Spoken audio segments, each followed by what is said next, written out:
Georgia, New Jersey, Michigan. We're the police. Don't tell us to settle down. Cases divided by hundreds of miles, threaded by a simple connection. A search for robbery suspects created a trail of victims. November 25th, 2022, DeKalb County Police stop a car along I-20. The driver was Randall Reed. The 29-year-old was wanted. You got 2 theft warrants. They're both in Louisiana. So I'm gonna have a subject in custody. It's gonna be him. It would not be him. I swear to God, I ain't never been to Louisiana. I don't do nothing, no like that.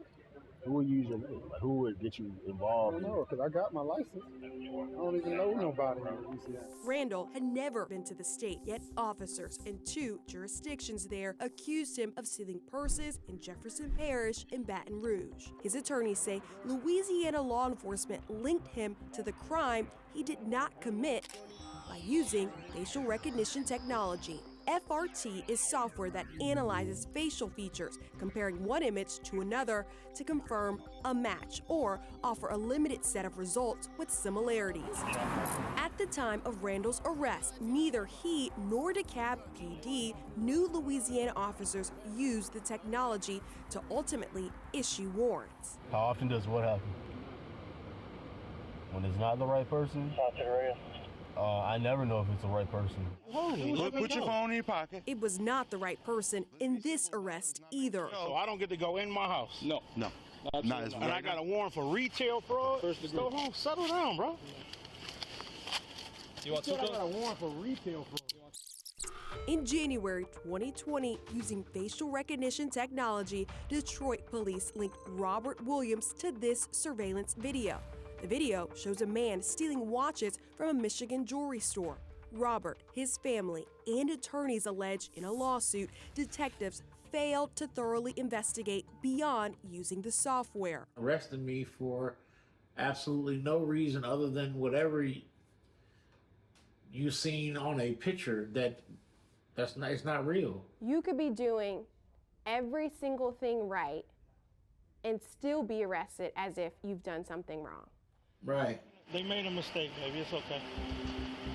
I'll be back in a minute. The father did not come back for days. And in New Jersey, it was about 10 days before Niger Parks came home. They don't do police work now with the facial recognition. Like, you just can't take the facial recognition and say, oh, the computer said it was him, so it's him. February 2019, this scene unfolds outside a Woodbridge, New Jersey hotel.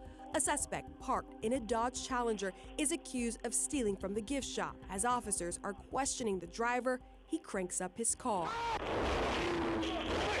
He took off! The driver nearly hits police.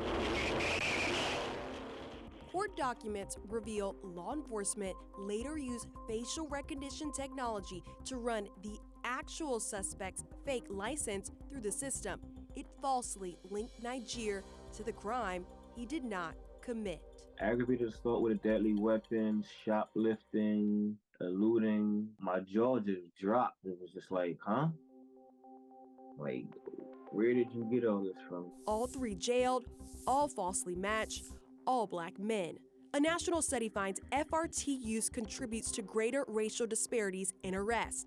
The author, Dr. Thaddeus Johnson, is a professor at Georgia State University, and not only does he teach students about this, he trains police, and he's a former officer. Had this technology been available to you 10 years ago or even today if you were still an officer, would you use it? I mean, I probably would. But not as a final decision in a case.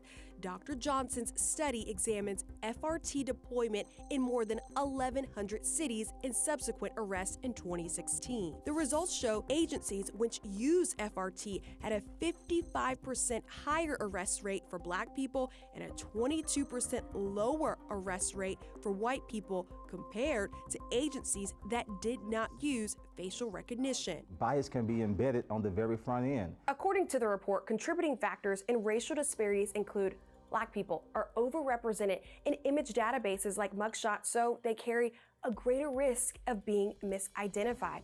Plus, the lack of racially diverse programmers to train and build these algorithms.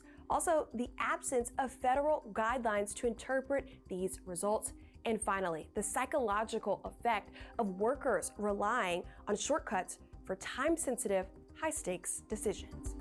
More recent data by the National Institute of Standards and Technology reveals FRT has a wide range in accuracy across developers. For example, systems created in China have more accuracy in identifying Asian faces. Additionally, when it came to U.S. databases, the highest false positives were in people of color, Indian, African American, and Asian. We can use this technology, but we can't do it at the expense of inequity and discriminatory policing, whether we mean to or not.